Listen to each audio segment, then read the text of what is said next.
suspicions that the shooter or shooters had emptied their shotguns and then reloaded to keep on firing. Lyle and Eric spared no expense for their parents' memorial service at the Directors Guild of America in Hollywood. When they arrived, Eric appeared to be an emotional mess. Lyle seemed to be in control, holding up quite well. Just a few days after the murders, the brothers went on a spending spree, financed with over $600,000 from Jose's life insurance policy. They bought Rolex watches, jewelry, stereo equipment, and designer clothes. Lyle bought a Porsche 911 Carrera, and Eric got a Jeep Wrangler. They moved out of their Beverly Hills mansion and moved from one luxury hotel to another. Here at the Bel Air Hotel, they ran up a bill of nearly $9,000 in just 5 days. They rented 2 apartments in the Marina City Towers and made a down payment on $1 million penthouse. Lyle decided to go into business in a big way. He sank money into a new venture in Princeton called Menendez Investment Enterprises. It never opened for business. He bought a restaurant in Princeton for $550,000, and that didn't work out either. Eric tried to sponsor a rock concert. He invested $40,000. A partner was to have invested another $40,000, but the partner disappeared into thin air with Eric's money. Eric then decided to quit UCLA and become a tennis pro. He hired a coach for $5,000 a month. Meanwhile, the police were finding out that the Menendez's reputation for being the perfect family was somewhat flawed. Jose had enemies. He had crushed a lot of opposition on his way to the top. He was hated by a number of colleagues and subordinates, some of which became suspects. Then there was a break in the case. Police learned that Eric's psychotherapist had audio tapes of the brothers admitting to the murders. Lyle had threatened the psychotherapist's life if he told anyone. And the fact that Lyle and Eric had spent $1 million in just 4 months since the murders made them the prime suspects. Lyle was arrested in front of the Mendez mansion as he and 2 friends were leaving to have lunch at a Beverly Hills restaurant. 3 days later, Eric, who had been in Israel for a tennis tournament, was arrested and taken into custody at the Los Angeles International Airport. The police were certain now that the brothers had been the killers, and the motive, according to the district attorney, was greed. On July 20th, 1993, the brothers were brought to trial. The defense conceded that they had indeed murdered their parents, but that they had been both sexually and mentally abused since the time they were children, and that they were in fear of their lives when the killings took place. The jury deadlocked, and the judge declared a mistrial. In a second trial, Lyle and Eric were found guilty and sentenced to life in prison without the possibility of parole. Today, Lyle is a janitor at the California Corrections Institution. Eric works as a groundskeeper at the California State Prison.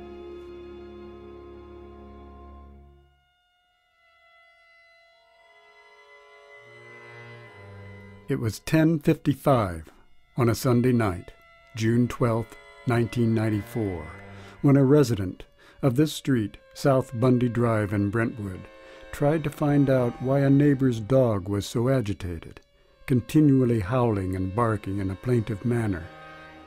He saw that the dog, an Akita, was loose on the sidewalk and that its belly fur and paws were covered with blood. But it wouldn't be quieted. 10 minutes after midnight, the dog led the neighbors to the owner's gate, and they discovered an horrific scene. One described seeing blood flowing down the walk like a river. It came from the body of 35-year-old Nicole Brown Simpson. Her killer had slashed her neck with a knife, almost severing her head from her body. Her body lay 15 feet from the front entrance. The murderer's bloody footprints could be seen on the walk. There was another body, a man crumpled up and lying a few feet away, obscured by bushes. Near the dead man was a number of objects, among them a blood-stained leather glove and a blood-spattered white envelope. Nicole was the ex-wife of O.J. Simpson, a former football star. After his football days were over, he became a sports announcer, a spokesman for Hertz Rental Car Agency, and a part-time actor. Police determined that the second body was that of Ronald Goldman, 25, a friend of Nicole's, a waiter, a part-time model, and an aspiring actor. He had been stabbed multiple times. Just a few blocks away from where he died, Ron had waited on tables here at the Mezzaluna restaurant. Earlier in the evening of the murders, Nicole, with a group of 9 others, had dinner here from 6:30 to 8:30. At 9:35, Ron got a call from Nicole. She had left behind a pair of sunglasses. Ron agreed to drop them off. He left the restaurant at 9:50 p.m. It was between 9:50 and 10:15, sometime between these 25 minutes, that Nicole and Ron were murdered. For it was 10:15 when Nicole's neighbor first heard her Akita dog howling. The dog would turn out to be the sole witness to the savage killings. At 4:30 a.m. Monday morning, the police came to O.J. Simpson's estate to notify him of the murders. His white Ford Bronco was parked outside. They saw a blood stain on it, near the handle of the driver's side. They also saw blood leading to the house, and a bloody glove matching the one at the murder scene was found. According to a witness staying in a guest house on the estate, Simpson had left in a limousine at 11:15 p.m. the night before to go to the airport for an 11:45 flight to Chicago. Later, it was established that he checked in at the O'Hare Plaza Hotel at 4:15 a.m. the following morning. Police contacted Simpson in Chicago, and he returned to Los Angeles. At this point, he had become the prime suspect, and shortly after he arrived home at 11:08 a.m., the police took him to LAPD headquarters and questioned him for 3.5 hours. Finally, he was released without being charged. A search warrant for Simpson's estate was issued, and inside the house, the police found blood-stained socks.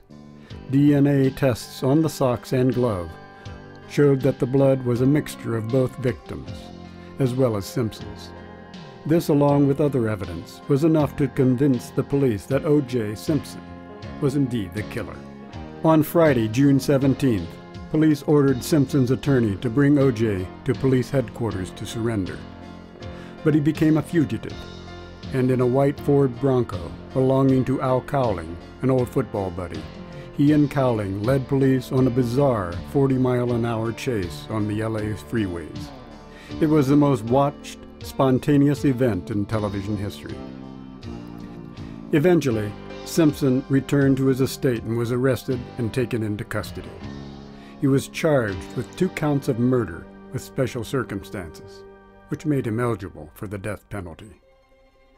People of the State of California, Plaintiff versus Orenthal James Simpson, Defendant, case number BA097211, was how the trial began on January 23, 1995. In their opening statements the following day, the prosecutors laid their case before the jury, saying that Simpson couldn't face his life without Nicole.